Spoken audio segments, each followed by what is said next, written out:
এত কম মশলায় এত মজার একটা তেহরি ঝটপট বাসায় রান্না করতে পারবেন। আসসালামু আলাইকুম, হ্যালো এভরিওয়ান, সবাইকে ওয়েলকাম আমার ইউটিউব চ্যানেলে। তো আজকে আমি রান্না করব বিফ তেহরি। ঝটপট বিফ তেহরি কিভাবে রান্না করা যায় সেটাই আজকে আপনাদের সাথে শেয়ার করব। তো এখানে আমি ছোট ছোট পিসেস করে বিফ নিয়ে নিয়েছি, চর্বি আর হাড় সহ। আর এখানে পেঁয়াজ কুচি, কয়েকটা কাঁচামরিচ আর রাঁধুনি রেডিমিক্স তেহারি মশলা। আজকে আমি রেডিমিক্স মশলা দিয়ে রান্নাটা করব। আর এখানে আতপ চাল নিয়ে নিছি। তারপরেই তো পাতিলের মধ্যে প্রয়োজন মতো তেল দিয়ে দিলাম। তেলের মধ্যে পেঁয়াজ কুচিটা দিয়ে দিলাম। এখন আমি পেঁয়াজটাকে হালকা ব্রাউন কালার হয়ে আসা পর্যন্ত ভেজে নিব। তো পেঁয়াজটা আমার ভাজা হয়ে গেছে। এখন এর মধ্যে ছোট ছোট টুকরো করে রাখা গরুর মাংসটা দিয়ে দিলাম। তেহারিতে সাধারণত মাংসগুলো ছোট করেই দেওয়া হয়।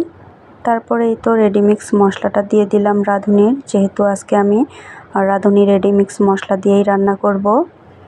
তারপরে এর মধ্যে প্রয়োজন মতো লবণ, আর কি যে যার স্বাদ মতো লবণটা দিয়ে দিবে। তো লবণটা দিয়ে এখন আমি মাংসটা সুন্দরভাবে নাড়াচাড়া করতেছি মশলার মধ্যে। বেশ কিছুক্ষণ আমি মাংসটা মশলার মধ্যে কষিয়ে নিব। আর এইভাবে এত সহজে যে বিফ তেহারিটা রান্না করা যায় আর খেতে অসম্ভব মজার, কাউকে খাওয়ালে বুঝতেই পারবে না যে এটা বাসায় রান্না করেছেন নাকি রেস্টুরেন্ট থেকে নিয়ে এসছেন।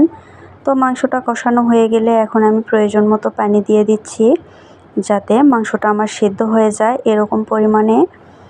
তো পানিটা দিয়ে আমি মাংসটা নাড়াচাড়া করে এখন ঢাকা দিয়ে দিব যতক্ষণ মাংসটা সেদ্ধ না হয়।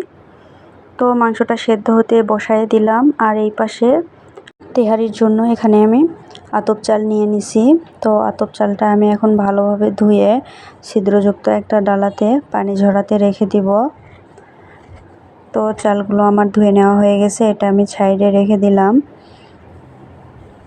তারপরেই তো ঢাকনাটা উঠায়ে মাংসটার কি অবস্থা দেখতেছি। মাংসটা আবারও নাড়াচাড়া করে দিচ্ছি। আর মোটামুটি আমার মাংসটা রান্না কিন্তু হয়ে গেছে, আর ঝোলটাও কিন্তু গাঢ় হয়ে গেছে। এই পর্যায়ে এখন আমি ঝোল থেকে মাংসগুলো উঠিয়ে নিব। মাংসগুলো আলাদা করে রেখে দিব। আর তেল আর মশলার মধ্যেই এখন আমি চালের অনুপাতে পানিটা দিয়ে দিব। যে যতটুকু চাল নেবেন তার ডাবল পানি দিতে হবে আর কি। এখানে আমি মেজারমেন্ট কাপ নিয়ে চাল এবং পানিটা দিয়ে দিছি। তো পানিটা কিন্তু বলক চলে আসছে। এখন আমি আতপ চালটা পানির মধ্যে দিয়ে দিলাম, দিয়ে ভালোভাবে মিশিয়ে নিচ্ছি। তো মেজারমেন্ট কাপ দিয়ে যদি পানিটা মাপা হয়, পরিমাপটা এরকম দাঁড়াবে, 1 কাপ চালের জন্য 2 কাপ পানি দিতে হবে। তো যে যেমন চাল দিবেন ওই অনুপাতে পানি দিলেই হবে, ডাবল আর কি। তো পানিটা আমার শুকিয়ে গেছে কিন্তু। এখন এর মধ্যে আমি আলাদা করে যে মাংসটা রাখছিলাম ওই মাংসটা এখন চালের মধ্যে দিয়ে দিচ্ছি। দিয়ে এখন ভালোভাবে চালের সাথে মাংসটা মিশিয়ে নিব।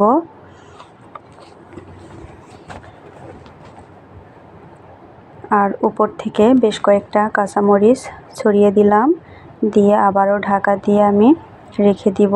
লবণটা একটু টেস্ট করে নিলাম, তো লবণটা একটু দিতে হলো।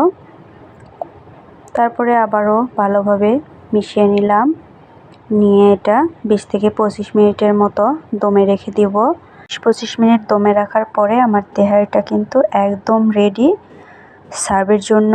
আর তেহারিটা খেতে কিন্তু অসম্ভব মজার। যারা ঝামেলা ছাড়া রান্না করে খেতে চান এভাবে রান্না করে দেখতে পারেন। তো আজকের ভিডিও এই পর্যন্তই। সবাই আমার চ্যানেলটা সাবস্ক্রাইব করে দিবেন। ধন্যবাদ সবাইকে।